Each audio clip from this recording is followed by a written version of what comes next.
Want help to grow your business?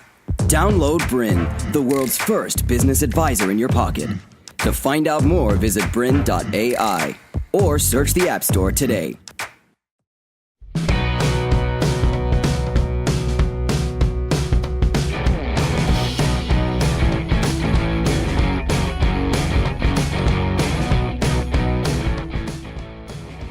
Hi, I'm Andy and this is my wife Angela, and welcome to the Tradie Show. So today we're going to talk about how to set your business up for scale and also for sale. So tell me, how do tradies do that? How do they start their business? Well, typically the average tradie, we learn our trade with potentially our boss, and then we think now is the time to go out on our own. So we jump in a truck, we buy some tools, and we drive down the road and start working. Pick up some customers. Yeah, pick up a few customers. And we normally find most businesses that start off with a little bit of work. They've got family, they've got friends. People are there to actually help them to get off the ground. So a lot of businesses that start up, the first 6 months they do quite well, but then you find the work starts to taper off a little bit, and it's maybe not exactly what they thought their business was going to be like. Right. The thing is with us, the thing is with tradies is that if we don't set the foundations and set the platform up right from the start, we sort of jump into our truck, we have our tools, and as we said, we drive off into the sunset, but it's not all so appealing as we go down the track, because we find that a lot of the time we're working from 7 a.m. in the morning through to 6 o'clock at night.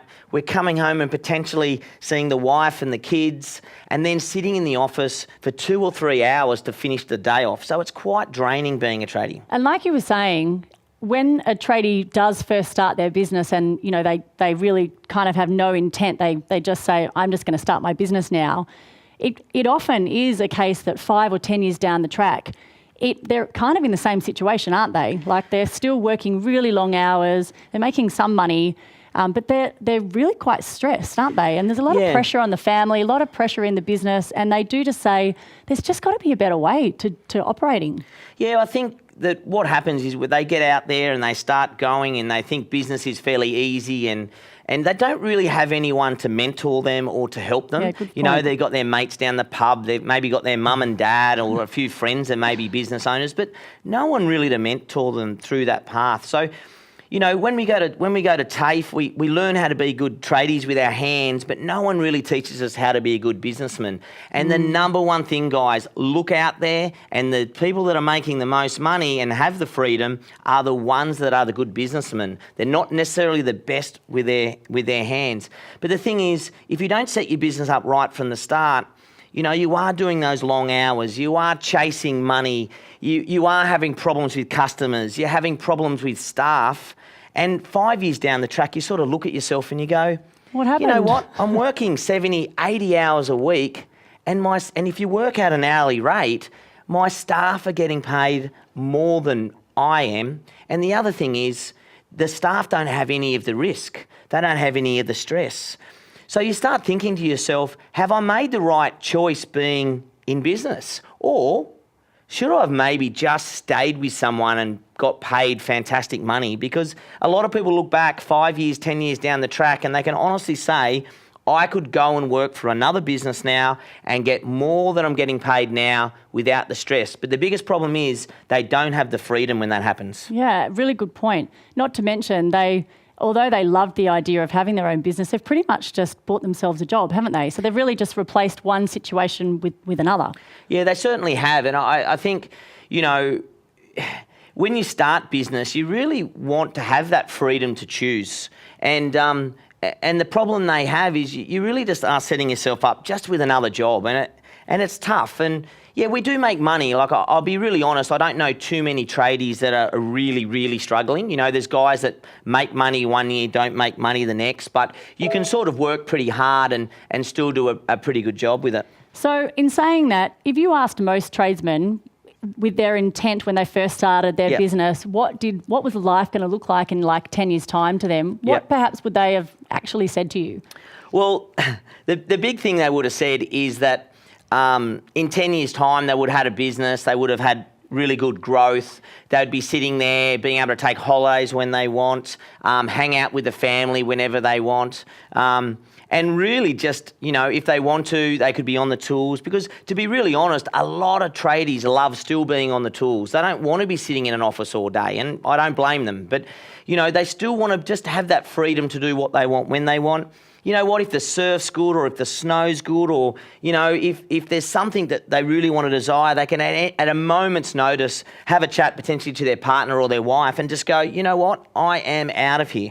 I think also that tradies would have said that I want to scale, so I want to have a bigger business and I want a team around me so that I actually have that bit of freedom. Or they'll say, my intent long term is to actually sell this business and actually make money. So therefore they need, really good systems that everybody follows and really solid foundations for the business.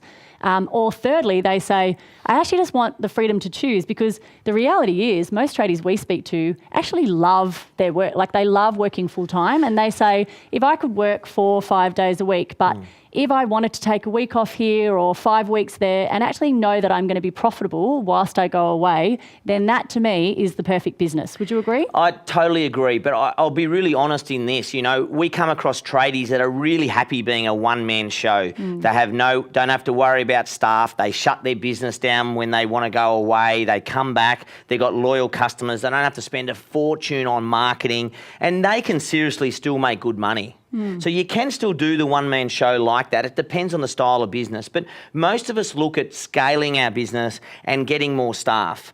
But there does come a point where you get to around about 3 or 4 staff, and then it's sort of or 3 or 4 trucks on the road, depending on what business you've got. And it's sort of like a big jump to go from those 4 trucks to the 6 trucks, 8 trucks, 20 trucks.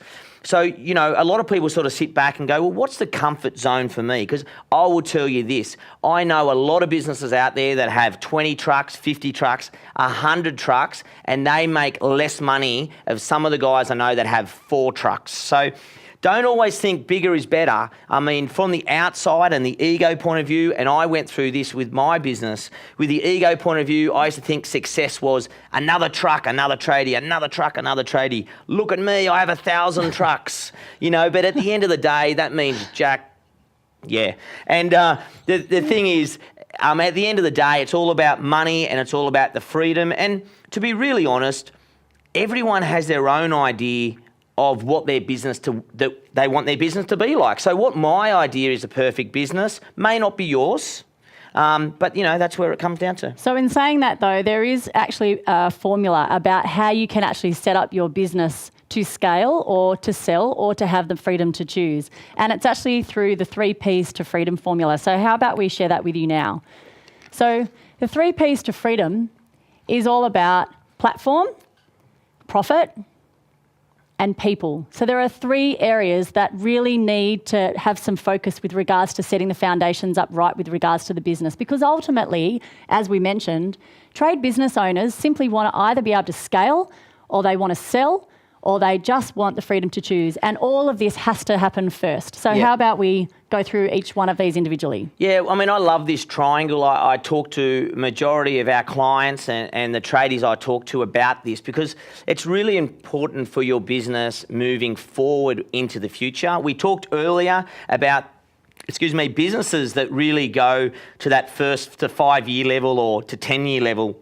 And this is exactly what they're missing. Now, there's no doubt about it, with technology, times have certainly changed. But, with this 3 Ps formula to get that freedom, it all starts with the platform. That's true. And you need to set your business up 100% right at the start. All right. So how about we take them through each one of these? Yeah. Okay. So let's start with platform. So I just want to talk about the Harbour Bridge. For those of you that don't know that's the Sydney Harbour Bridge. And the big thing for them is with platform and like in business, you need to plan, okay? You need to know how your business is going to look in 5 years' time or 10 years' time. Now, the Harbour Bridge started in 1923 and it took around about 8.5 years to build and around about 1,400 men, maybe women as well, I'm not 100% sure there, but and so there was a lot of planning that needed to go in. Now, having a look at this structure, what did they have to get right? Obviously, the design was one of the biggest pieces of the pie, and they had to build the right foundations. Now, I want you to take this into your business. It's all about building the right foundations first. So with the planning, right? Once they got the planning, then it was about the foundations, because there's no use building on sand. Sure. The bridge wouldn't stand up in maybe 1 year, let alone over 100 years. But the thing is, they had to get the foundations right, and once they had the foundations right, they had the right platform too to start building the harbour bridge. But, you know, when you look at this bridge, I mean, it was obviously an amazing in 1923 to have this vision and these plans and to be what it is today. But they actually this bridge had to meet up in the middle. And from all reports, and it's sort of common knowledge, is that the bridge, when it got to meeting up in the middle, it wasn't 100% correct. It wasn't out by much, but it wasn't 100% correct. So they had to wait for one of the hottest days in history for the metal to expand so they could even just bolt this bridge together. Right. So amazing feat. But if they hadn't had that vision and that plan from the very start and had their foundations, the bridge wouldn't be what it is today. And even today on a hot day, the bridge can move up by 18 centimetres, 180 millimetres. That's pretty amazing. Yeah, so I mean, the big thing is if you can set those platforms up right from the start, and also work out with your job management tool, your job management tools, and look at really what your CRMs are like, and that is a customer relationship management. And you really want to go down. The first one is your job management tool. Your second one is maybe cloud accounting. Then you need to look at, say, tablets and smartphones, and then maybe look at the voice over IP, the Office, and, you know, really set it up from the start right. So if you are going to set up your business right from the start, the first thing, just to recap on what you've pretty much been covering, is really just about the planning, isn't it? So all about the planning. If you put a line in the sand and you said to yourself, where is my intent for this business in, 5 or 10 years' time? If you foresaw what was going to happen, you're going to be in a much better position, hey? It is, and I think it doesn't matter if you're in business, you're in life, or you're a sports star, or whatever you are. Everyone has a plan. You need to know where you're going. And majority of tradies I talk to around the world, when I say to them, well, what is your 5-year plan? They go, it's in my head. I want to have a couple more staff. So it's very wishy-washy. Very hard to try and take your business to a new level when you just don't know where you want to go yourself. Yeah, I'm sure you're the same, that, a year flies by so quickly, and you say you often get to the end of a year and you reflect back and you go, where'd the year go? Like, if you'd actually know what you were actually trying to achieve throughout that year, can you imagine how much you'd actually get done? And I think sometimes people go, but I don't really know what I want to do next year and the next year, and how do I know I'm going to 100% stick to that? And I put down the analogy of it's no different than jumping in a boat and going from Australia to America. I mean, they plot a course, they know the way they're going to go, but along the way there may be a storm, there may be heavy seas, there may be strong winds, and at times you are blown off course. But at the end of the day, you're always looking at that prize of knowing how to get from A to B. And accommodating the changes of wind and the water that takes you, and kind of navigating that, although you're going from A to B, you know that you might kind of go like this a little bit, but you'll still get there in the end. Exactly. And you really need to be looking at, so when you're doing this planning, like what kind of equipment may you need for your business? It depends on the style of business you are. Valid. Some businesses just needs a truck and a bag of hand tools and away they go. Some guys need big excavators and really big machinery to actually do their job. So you've got to be looking at putting that in as well and in your planning, so you can actually try and start from the start and obviously work your way through and hold yourself accountable. So like you were saying, once you've kind of done that plan, for trade business owners, the number one thing that they need to consider immediately, if they haven't done it already, is adopting technology. We've come so far. It's almost, it sounds like a no-brainer, but it's amazing the number of tradesmen who have not adopted some form of technology in a sense of a job management tool. That's like the critical, hands down, must have it. To continue enjoying this presentation, download BRiN, the world's first business advisor in your pocket. To find out more, visit BRiN.ai or search the App Store today.